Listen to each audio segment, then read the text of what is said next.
Are you going to heaven or not? It's a simple question, but it's the most important question each one of us will face in our lifetime. And since none of us knows when we're actually going to leave this world, it's a question we should all have an ironclad answer to. Today's episode is titled Salvation, Saved from What? Let's talk like friends.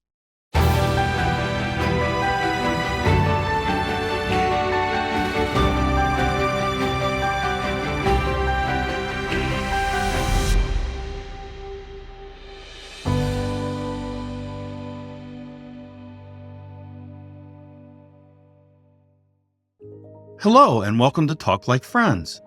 Today we'll be starting our 4-part series on salvation.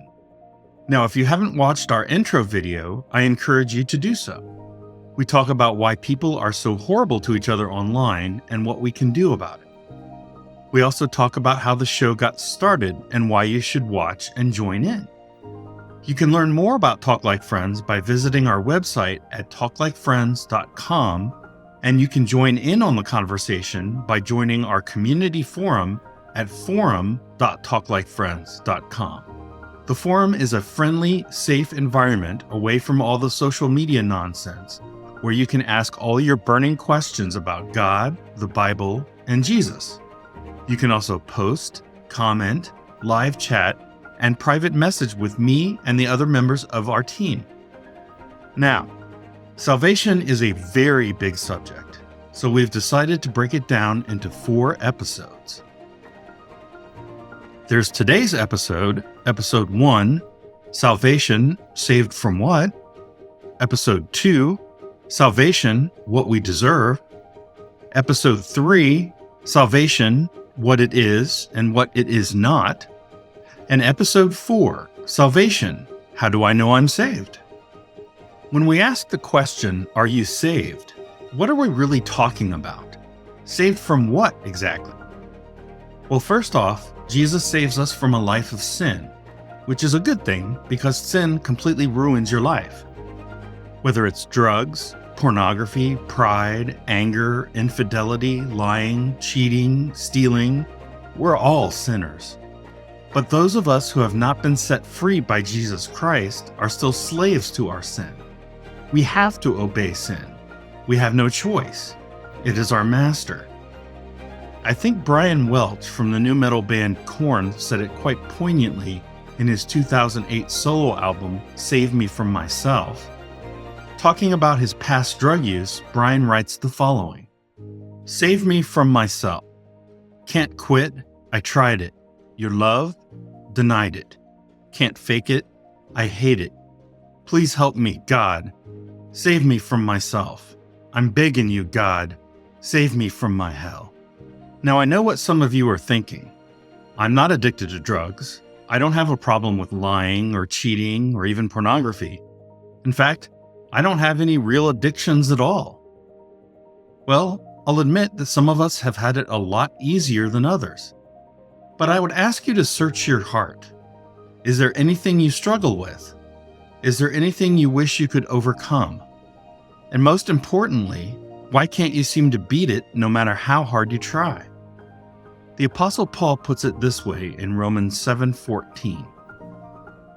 We know that the law is spiritual, but I am unspiritual, sold as a slave to sin. I do not understand what I do. For what I want to do, I do not do. But what I hate, I do. And if I do what I do not want to do, I agree that the law is good. As it is no longer I myself who do it, but it is sin living in me. For I know that good itself does not dwell in me, that is, in my sinful nature. For I have the desire to do what is good, but I cannot carry it out.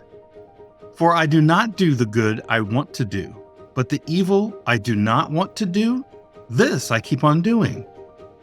Now, if I do what I do not want to do, it is no longer I who do it, but it is sin living in me that does it. Very deep, but Paul is simply relaying the human condition. What we want to do, what we should be doing, we don't do. But what we don't want to do, that we keep on doing. Why? because we are born with a sinful nature.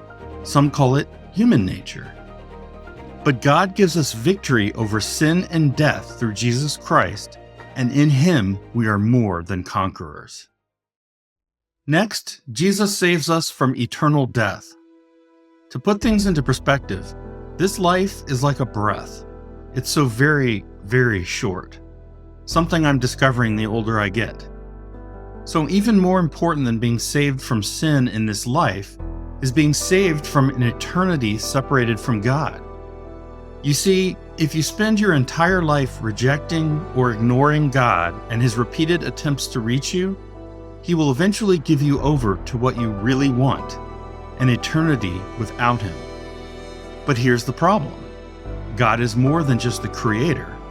He's more than just someone trying to give you your best life now. He is the source of all that is good. In fact, He is goodness. He is peace. He is love. And if you don't put your faith in Him, you will spend forever and ever in a place devoid of all of these things, devoid of all that is good, a place of pain and hate and horror and regret. It's called hell for a reason. I wish I could tell you differently. I really do. I wish there was no reason for a place like this. But sin is like a malignant cancer that grows and metastasizes. It needs to be contained, and the place that contains it will be horrifying because it will be full of that sin and depravity. God does not want anyone to go there, but He has chosen to give us free will because He is good. You see, God is just, and God is good. Therefore, justice is good. I mean, we cry out for justice. We say, how could a loving God allow so much evil in this world? Why doesn't He do something about it? But when God does deliver justice, when He punishes evil, we call Him evil. Ironic. God is also holy. He cannot allow sin into His presence, and He won't allow sin into heaven. It would only corrupt and destroy. You see, the punishment for sin is death, and death is eternal separation from God in hell. Sorry for being so blunt, but if we're going to talk like friends, I'm going to tell you the truth. It's what a friend would do. The famous magician and outspoken atheist Penn Jillette from Penn and Teller probably summed it up best when he said the following in a 2009 interview with Baptist Press. How much do you have to hate somebody to not proselytize? How much do you have to hate somebody to believe that everlasting life is possible and not tell them that? If I believed beyond a shadow of a doubt that a truck was coming at you and you didn't believe it, and that truck was bearing down on you, there's a certain point where I tackle you. And this is more important than that. Well, yeah, this is more important. We're talking about eternity here. And sometimes we just need to be tackled by the truth. In The Great Divorce, C.S. Lewis famously states that in the end, there will be only two groups of people left. Those who say to God, "Thy will be done," and those to whom God will say, "Thy will be done." So ultimately, it is our own decision. The good news is that you can spend eternity in paradise with the God of love and with Jesus, the Prince of Peace. Simply confess that Jesus is Lord and believe in your heart that God raised Him from the dead, and you will be saved. We'll get into this more in episode 3 when we talk about what salvation really is. But for now, be comforted in the fact that all who call upon the name of the Lord will be saved. Well, that's all I have to say. What do you think?